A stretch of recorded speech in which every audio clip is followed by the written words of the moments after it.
नमस्कार दोस्तों, हर हर महादेव, जय श्री राम। यमराज, मौत का सौदागर, रावण, गंदी नाली का कीड़ा, monkey, rabies victim, virus, Bhasmasur, Gangu तेली, गुंडा, ये कुछ शब्द है जो हमारे प्रधान सेवक मोदी जी के लिए बोले गए हैं।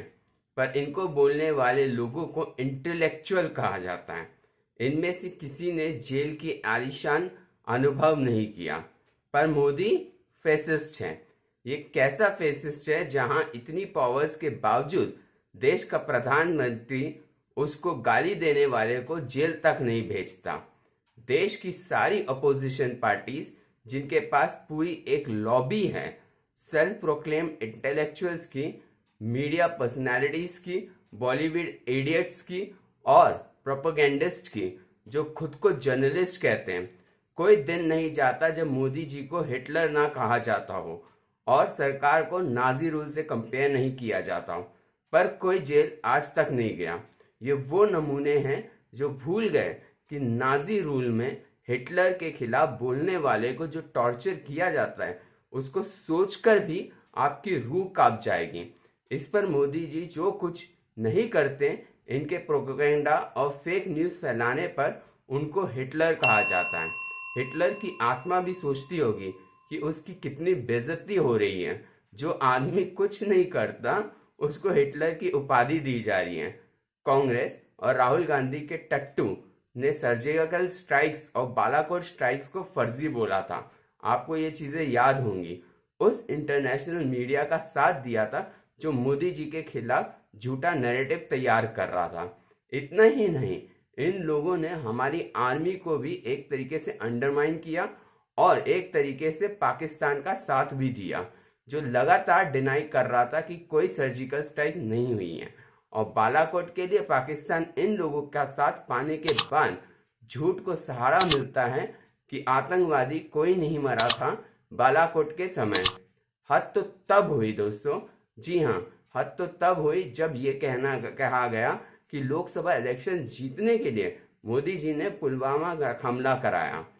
फर्जी वीडियोस बनाए गए, उनको सर्कुलेट भी किया गया, पर इनको एंटी नेशनल कहने के अलावा सरकार द्वारा कोई एक्शन नहीं लिया गया। लेकिन ये फैसिस्ट बन जाते हैं, यानी सरकार फैसिस्ट बन जाती है। फिल्म मेकर अनुराग कश्यप फर्जी वीडियो शेयर करता है।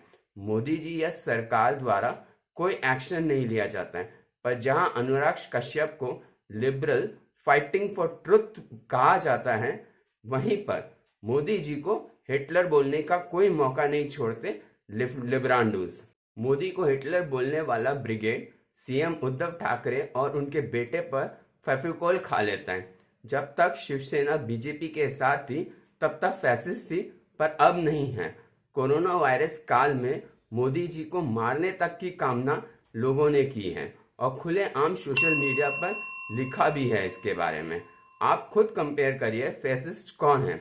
मतलब सीएम साहब के सुपुत्र को पेंगुइन बोलने पर एक कॉमन मैन आपके और मेरे तरह एक मीम बनाता है, पेंगुइन बोलता है, और साहब इतना हर्ट हो जाते हैं कि उसे जेल भेज देते हैं। और ये फैसिज्म नहीं है। समझ ये नहीं आता कि सीएम साहब किस बात से नाराज हो गए। मतलब पेंगुइन तो कोई गाली है नहीं। इनफैक्ट पेंगुइन्स तो क्यूट होते हैं। किसी ने उद्धव के बारे में कुछ लिखा तो शिव सैनिकों ने उसका घर तोड़वा दिया। किसी को टकला कर दिया तो रविश जैसे पत्रकार निकलकर बाहर आते हैं और शिवसेना का साथ देते हुए कहते हैं कि शिवसेना का तो मारपीट का इतिहास रहा है। रविश एक कदम आगे बढ़कर ये तक कहते हैं कि अर्नब को छोड़कर शिव सैनिकों ने अर्नब पर एहसान किया है। पर यह सब फैसिज्म की श्रेणी में बिल्कुल नहीं आता। मीम इस तर्ज पर बनाया गया था कि उद्धव सरकार मुंबई जू में पेंगुइन्स रखना चाहती थी। मैटर ऑफ फैक्ट इज कि मुंबई का एनवायरनमेंट पेंगुइन्स के लिए सुटेबल नहीं है। सिंगापुर में भी एक जू है जहां पेंगुइन्स रखे जाते हैं, पर वहां पूरा आर्टिफिशियल एनवायरनमेंट क्रिएट किया गया, जैसे एयर कंडीशन से पूरा ठंडा एनवायरनमेंट क्रिएट किया जाता है। जहां इंडिया में हमारे जूस की कंडीशंस बहुत ज़्यादा खराब हैं। यहाँ शेर तक सरवाइव नहीं कर सकते, वहां पेंगुइन्स को लाकर रखना एक तरीके से डिसीजन गलत साबित हो सकता है। बस इसी पर मीम बना था। अब क्या सरकारों के फैसले पर भी लोग सरकाजम नहीं कर सकते या उनके खिलाफ बोल नहीं सकते? कई सारे पत्रकार आपने देखे होंगे, जैसे राजदीप हो गया, रवीश, सागरिका घोष वगैरह वगैरह, खुले आम मोदी जी से हेट्रेड के सबूत अपने ट्वीट से देते रहेंगे। पर क्या कभी आपने इनके खिलाफ सरकार द्वारा कोई एक्शन लेते हुए देखा? नहीं देखा होगा।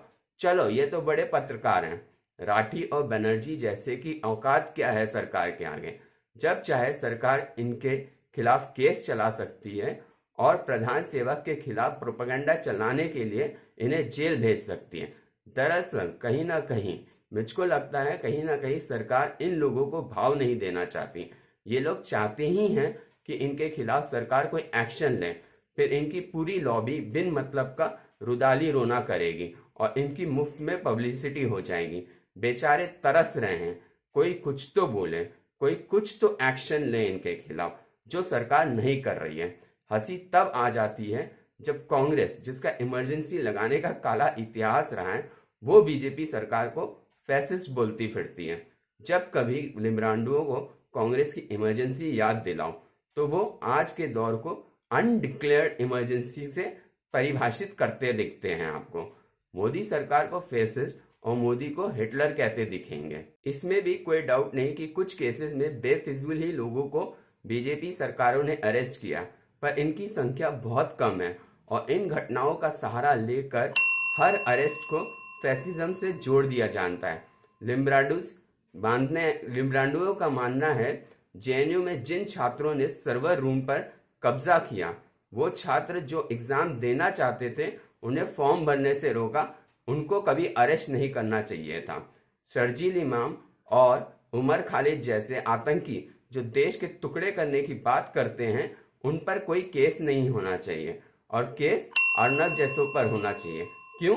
क्योंकि उसने सोनिया गांधी का असली नाम लिया था, सुशांत सिंह राजपूत को न्याय दिलाने की कोशिश की थी और महाराष्ट्र सरकार को एक्सपोज किया था। मोदी जी हमेशा पीएम पोजीशन की गरिमा बनाए रखते हैं जब किसी को जेल नहीं भेजते या किसी के खिलाफ कोई एक्शन नहीं लेते। वही उद्धव ठाकरे जी ने सीएम पोस्ट की गरिमा गिराते हुए वेंडेटा पॉलिटिक्स ही की है। ऐसे में जब मोदी जी को हिटलर कहा जाता है, बेशक हिटलर की भी आत्मा परेशान होती होगी और सोचती होगी, यार ये कैसा फैसिज्म है। धन्यवाद दोस्तों। जय हिंद, जय भारत।